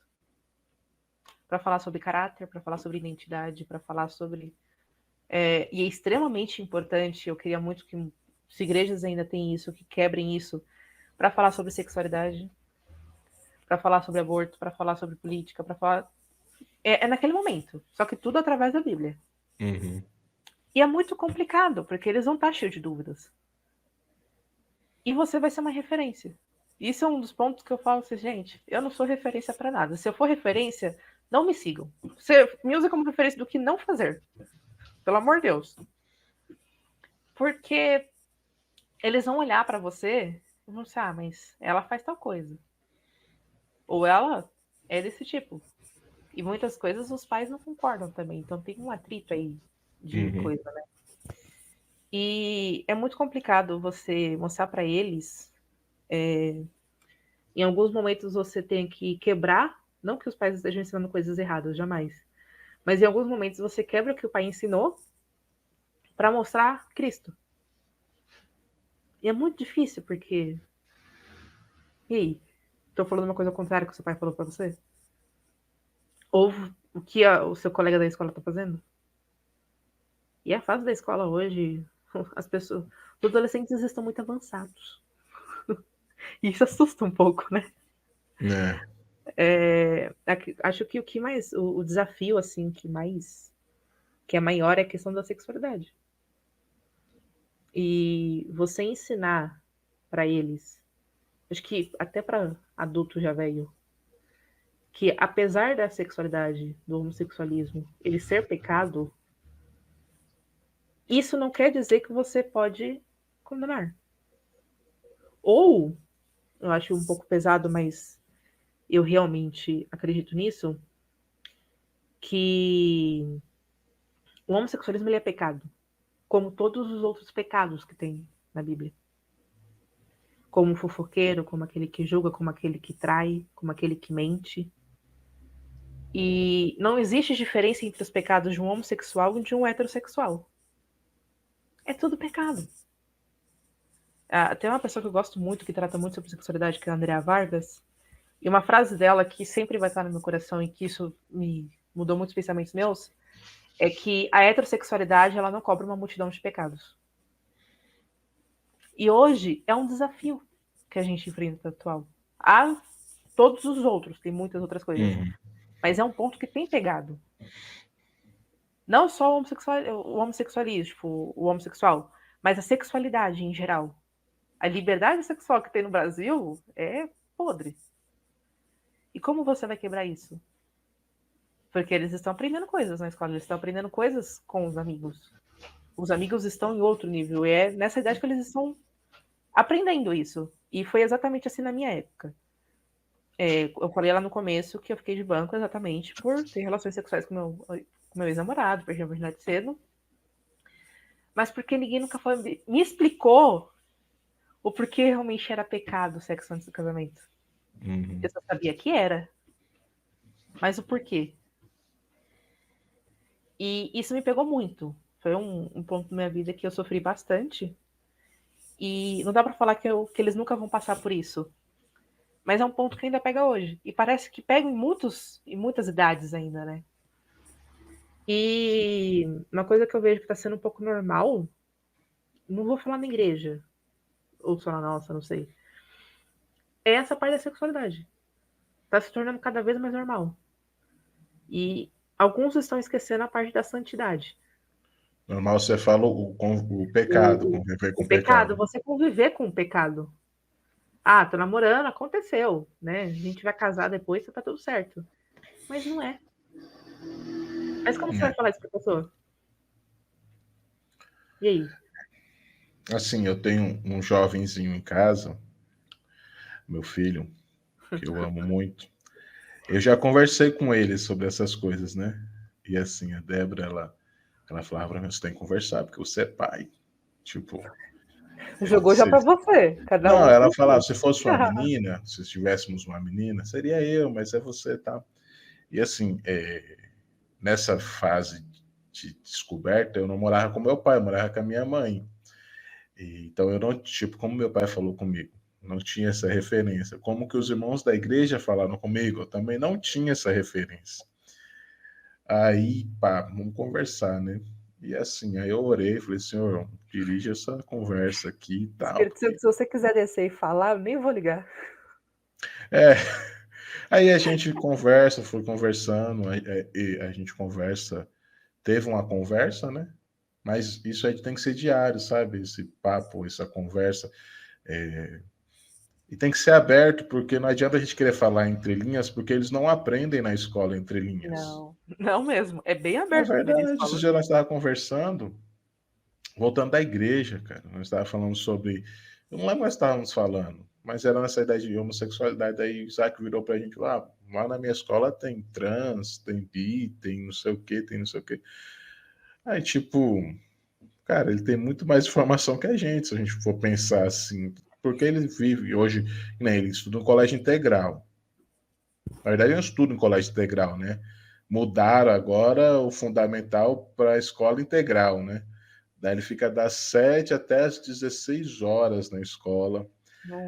E Nossa. aí tem umas aulas que eu questiono ele, converso, né? E assim, já não gostei de alguns conteúdos de matéria, não vou aprofundar aqui, porque eu não sou professor e nem consultor do MEC, né? Mas enfim. E aí é onde a gente tem que orientar. E aí você pega uma sala, sei lá, com 10 adolescentes, vamos colocar aí, ou até mais, né? Que ficaram quase 8 horas por dia, de segunda a sexta-feira, na sala de aula, com amigos que não são cristãos, e até que às vezes são cristãos, mas não têm uma vida de santidade, você tem 40 minutos ali para trocar uma ideia. Exatamente. E mostrar o que é caráter, o que é ser seguidor de Cristo. E mais ainda, explicar o porquê. Que a grande questão é o porquê não. É um desafio assim, nossa, e isso que já abordei umas vezes esses assuntos e estou construindo um caminho para voltar para esses assuntos, que eu acho que primeiro eu preciso entender sobre Cristo, quem é Jesus, sobre caráter, para depois entrar nisso, que é um processo, né? Mas eu acho que é muito necessário e que precisa quebrar essa coisa de não falar de sexo na igreja. Não, fala, por favor. Fala as coisas na igreja, porque se eles não aprendem na igreja, eles aprendem lá fora. O Isaac tá sendo um exemplo disso, você tá vivendo isso. E é mais fácil, e tipo, na minha época, tipo, teve pessoas que sim que falavam. Mas eu não tinha essa liberdade para falar com a minha mãe sobre. E aí? Tipo, como que eu ia saber? Eu tinha medo da minha mãe na época. Hoje eu tenho um A relacionamento novela da maravilhoso. Globo ensinou a gente. Exatamente. A Malhação ensinou. Hoje as séries que tem na Netflix estão ensinando muitas coisas. E é complicado, porque eles estão assistindo. E eu falo, pessoal, gente, uma coisa que um amigo meu me ensinou, e que realmente funciona muito, e é uma dica que eu dou para todo mundo, não falam para eles que eles não podem assistir tal série, porque eles vão. Só para constar, Curiosidade, eles né? vão. Assista você, para você entender o que está acontecendo e ter um diálogo com eles. Assista, tipo, que nem Wandinha, assisti Wandinha, gostei muito da série Wandinha, mas criou uma grande polêmica na Wandinha, né? Porque a atriz, ela defende o aborto. Só que aí pessoas que não assistiram Wandinha, estavam começando, crentes que não assistiram Wandinha, estavam começando a falar que falava de aborto na série, sendo que não fala. Nunca fez referência a nada. A série é totalmente diferente. E aí começou a proibição, aí começou a falar mal disso na igreja e não sei o quê. Só que uma parte dos meus adolescentes estavam assistindo. E aí? Vou falar para eles que eles não podem assistir, que é errado? E não saber como defender, né? Exatamente. Por que não usar a Wandinha para um exemplo cristão? Por que não trazer isso para o nosso meio e fazer um bate-papo em volta disso? Gente, a melhor coisa que você pode fazer na sua vida. Pega o que está acontecendo no mundo, em filmes, série, músicas. Traga para sua sala de aula para você falar o conceito do cristianismo dentro disso daqui. E eles se empolgam falando disso.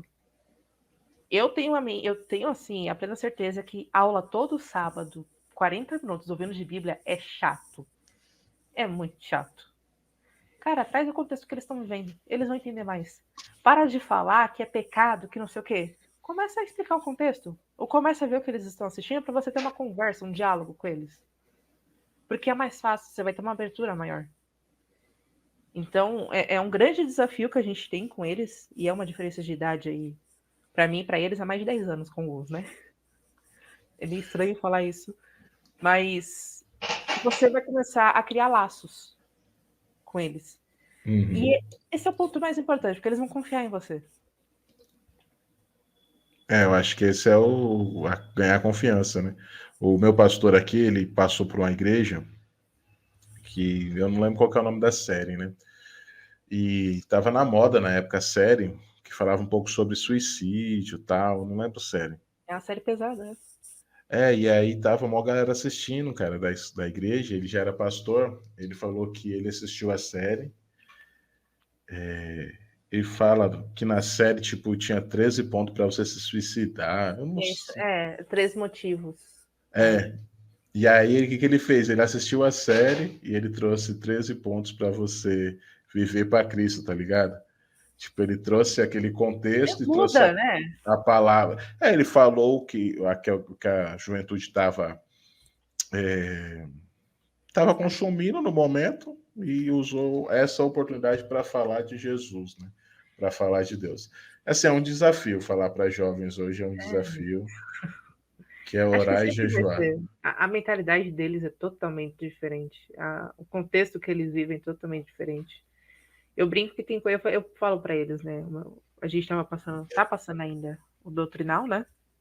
Porque muitos deles estão na fase de se batizar.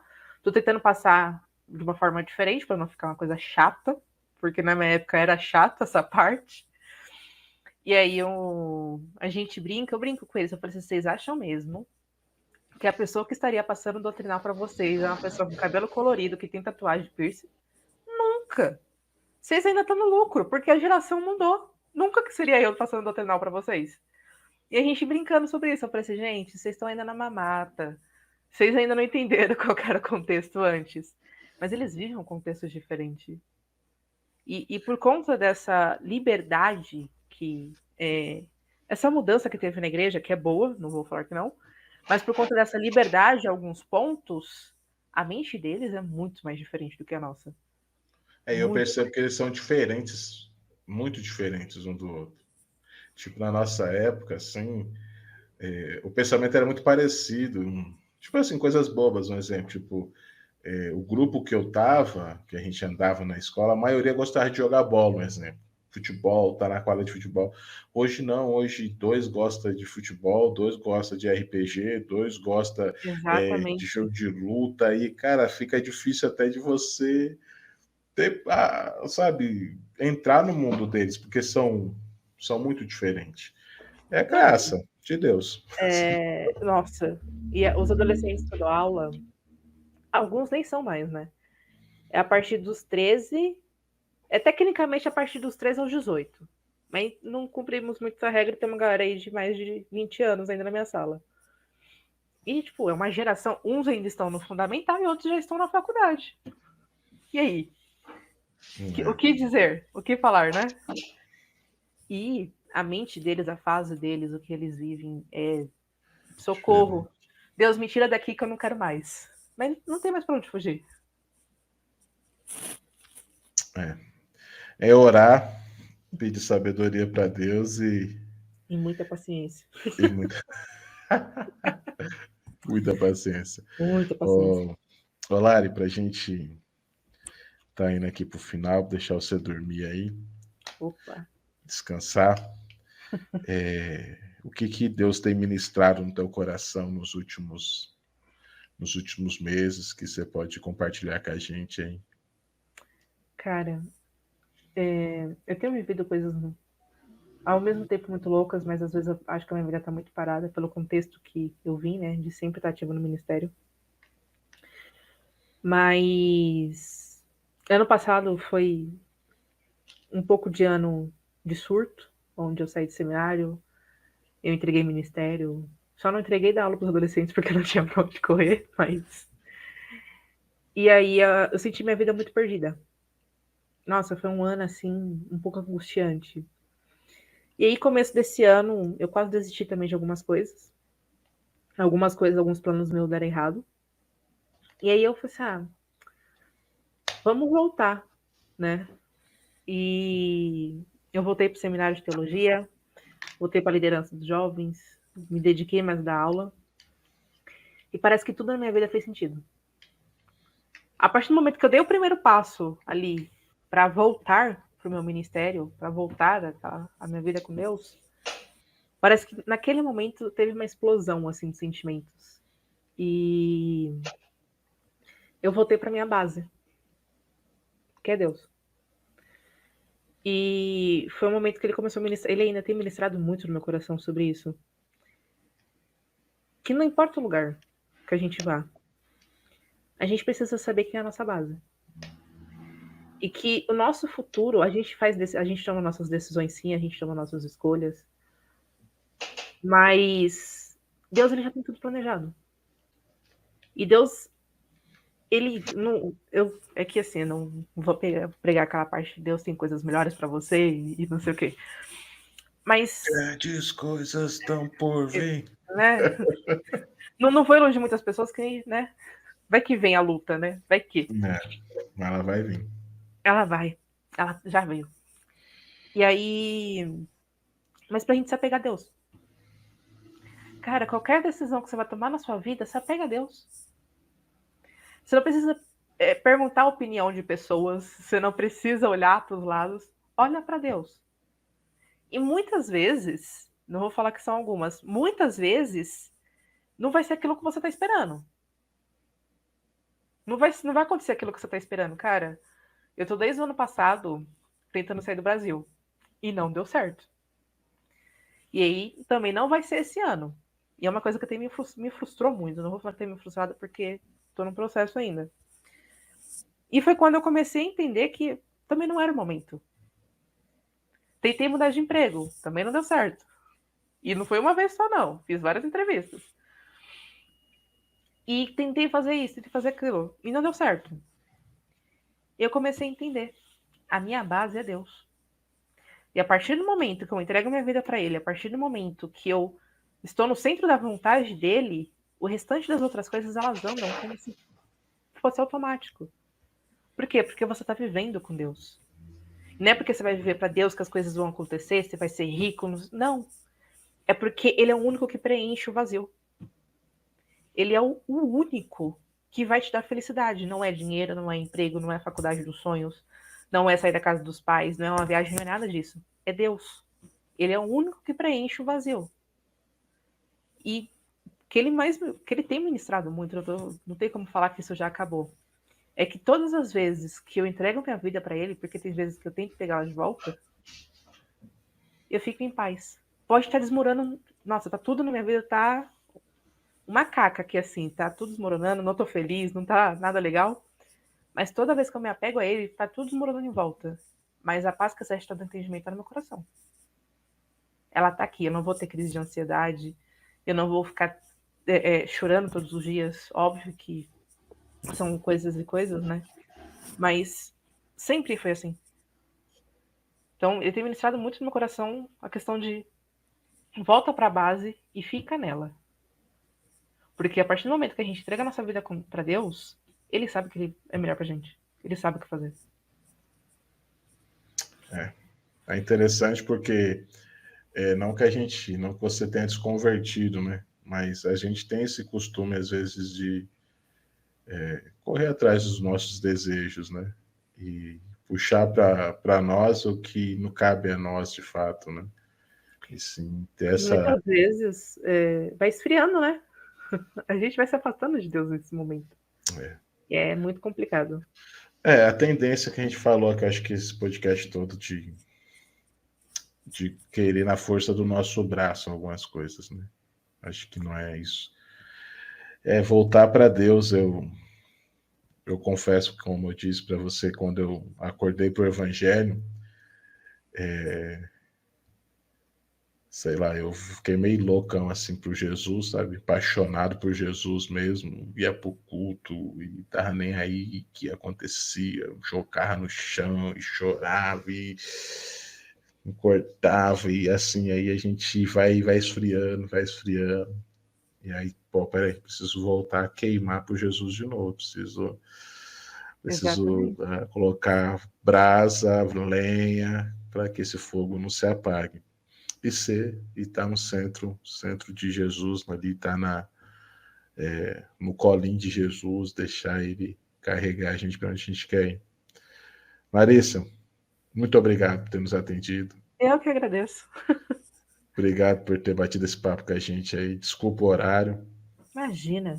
mas infelizmente apenas esses tempos que a gente tem de sobra aí. Dá um abraço no teu pai, na tua mãe. Pode Fala pro teu pai deixar. que eu não esqueci da pizza que eu devo para ele. Ele também não esqueceu, não. Só para constar, ele não esqueceu também, não. Quando eu estiver em São Paulo, eu vou em São Paulo de vez em quando. Venha visitar a gente. É Agora assim, não moramos tão longe. Só para eu constar. vou aí, o Deus, eu já fiz podcast com o Deus, pô, você tem que vir aqui, já fiz, pô, você tem que vir Tem que passar aqui. uns 2 meses em São Paulo só para conseguir visitar todo mundo. E eu acho que ainda não dá, hein, porque... Aí, ó. Mas vamos marcar, não sei. Fala, seu pai tá aposentado? Fala pra ele vir pra cá, passar uma semana pescando comigo aqui. Ó. Você vai querer mandar ele de volta em 2 minutos. Meu hobby hoje, tava pra Débora hoje. Falei, Débora, meu hobby, meu esporte, meu lazer hoje é pescar. Olha, se você conseguir passar tranquilidade pro meu pai, eu juro que a pizza eu mesmo pago. Então fala para ele vir pescar aqui, passar uns dias com a Ele vai gente. espantar os peixes. Ele vai espantar... A agitação dele não passou, não. Ele Não, continua a mesma pessoa mas tem agitada. peixe que é com agitação mesmo que chama atenção. Ah, então chama ele. Ele é ótimo para isso. Vai, que Ótimo. Deus te abençoe. Fica com Muito Deus. obrigada, Heitor. Prazer em conversar com você novamente. E que o Espírito Santo de Deus cada dia mais te conduza aí no seu ministério, na sua vida. E Muito fique na obrigada. paz do Senhor Jesus. Dá um tchau para a galera aí. Tchau, gente. Você que ficou até Muito aqui, não obrigada. se inscreva de se inscrever não se esqueça de se inscrever no canal, de dar o seu like, de compartilhar e deixa Deus te usar aí através desse conteúdo. Fique com Deus e até a próxima. Tchau, tchau. Tchau, gente.